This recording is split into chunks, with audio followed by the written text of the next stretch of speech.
Halo para pecinta mobil lama. Sini kita akan ulas mobil lama Indonesia yang keluar di bawah tahun 2000. Seperti apa ulasannya? Langsung saja.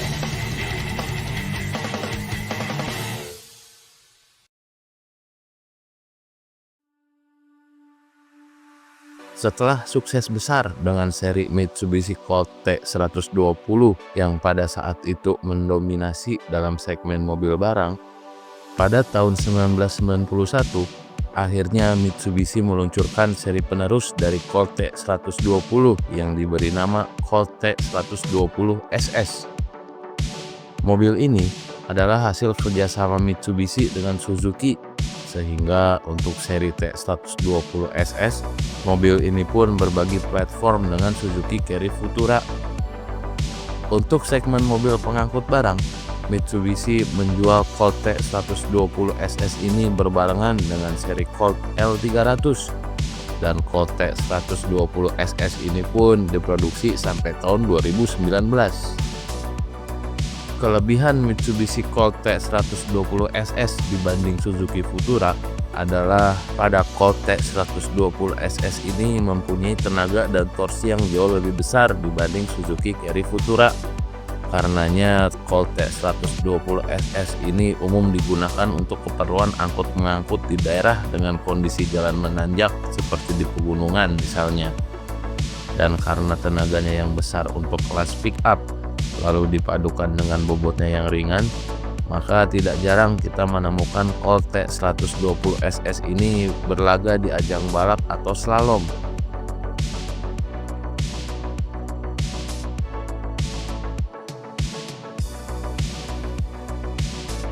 Dan berbeda dengan Suzuki Carry Futura yang mengeluarkan bentuk minibus langsung dari pabrikan, Colt T120 SS ini diluncurkan oleh Mitsubishi dalam pickupnya saja. Sementara untuk Colt T120 SS minibus, bodinya dibuat oleh karoseri lokal bernama Lautan Berlian, dan varian Colt T120 SS minibus ini pun terbagi dalam dua varian, yaitu Pasola dan Lotus. Jika dilihat dari bentuknya, bodi Pasola ini kurang lebih hampir mirip dengan minibus Carry Futura, di mana mobil ini memiliki 4 pintu tanpa pintu penumpang sebelah kanan dan pintu belakang yang dibuka ke samping. Sedangkan untuk varian Lotus, bentuknya malah terlihat kurang menarik dan sedikit aneh, di mana varian Lotus ini memiliki moncong yang sedikit lebih maju. Namun Lotus memiliki fitur yang lebih baik daripada varian Pasola. Varian Lotus ini hadir dengan 5 pintu dan mobil kaca penumpangnya pun sudah naik turun, tidak seperti pada varian Pasola yang memakai model geser. Serta pada varian Lotus ini pun sudah dilengkapi dengan fitur AC double blower. Selain Lautan Berlian, ada juga perusahaan karoseri lainnya seperti New Armada dan Adiputro yang menggarap T120 SS versi minibus dengan kualitas dan bentuk yang lebih baik. Selama masa edarnya, Colt T120 SS pernah mengalami facelift, tepatnya pada tahun 2004, di mana perubahannya sendiri tidak terlalu banyak. Perubahan paling mendasar ada pada eksterior grillnya, di mana grill depan dirubah dengan grill belah segitiga besar khas Mitsubishi zaman itu. Lalu pada versi facelift ini pun, Mitsubishi menyediakan Colt T120 SS dengan 3 pilihan bak, yaitu pilihan bak standar, flat deck, dan bak 3-way wide. Lalu ATPM Mitsubishi Indonesia juga menyediakan Colt T120 SS sasis, di mana mobil hanya berupa sasis dengan ruang kabin depan dan tembok belakangnya pun dihilangkan, agar nantinya bisa dibuat menjadi minibus atau kendaraan khusus seperti angkot. Pada bagian mesin, mobil ini memiliki 2 varian mesin.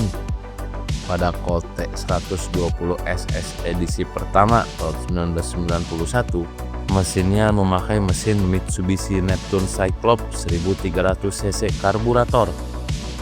Lalu bersamaan dengan faceliftnya pada tahun 2004, mesin Colt T120 SS pun diganti dengan Mitsubishi 4G15 SOHC 12 valve 1500 cc, yang mana pada mesin ini sudah menggunakan injeksi untuk pengabut bahan bakarnya. Mesin 4G15 ini adalah mesin yang sama digunakan pada Mitsubishi Lancer dan Gantrim GLX. Dan untuk masalah transmisi, baik pada versi pertama atau versi faceliftnya, Colt T120 SS ini menggunakan transmisi manual 5 percepatan. Lalu pada bagian suspensi mobil ini menggunakan suspensi model McPherson Strut pada bagian depan dan bagian belakangnya menggunakan per daun.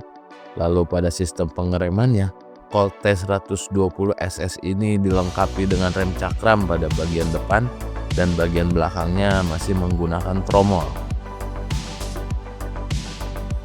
Untuk masalah konsumsi BBM, dengan kondisi mobil yang tidak membawa barang muatan, konsumsi BBM-nya sangatlah irit.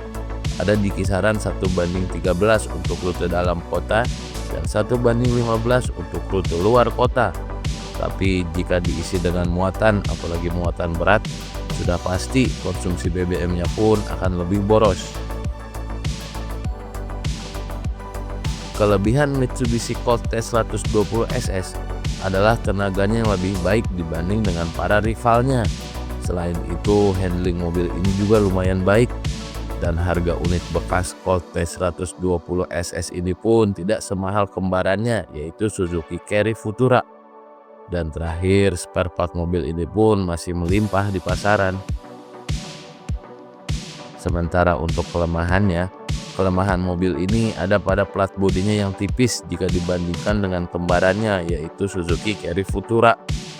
Lalu dikarenakan sejatinya mobil ini diperuntukkan untuk mobil barang, maka kenyamanan mobil ini pun dirasa kurang jika dijadikan sebagai mobil penumpang.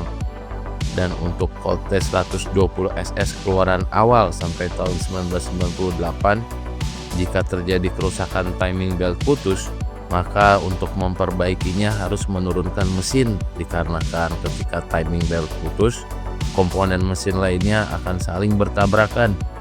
Tapi untuk keluaran tahun 1998 ke atas, apabila tiba-tiba timing belt putus, maka bisa langsung diganti tanpa khawatir komponen mesinnya hancur bertabrakan.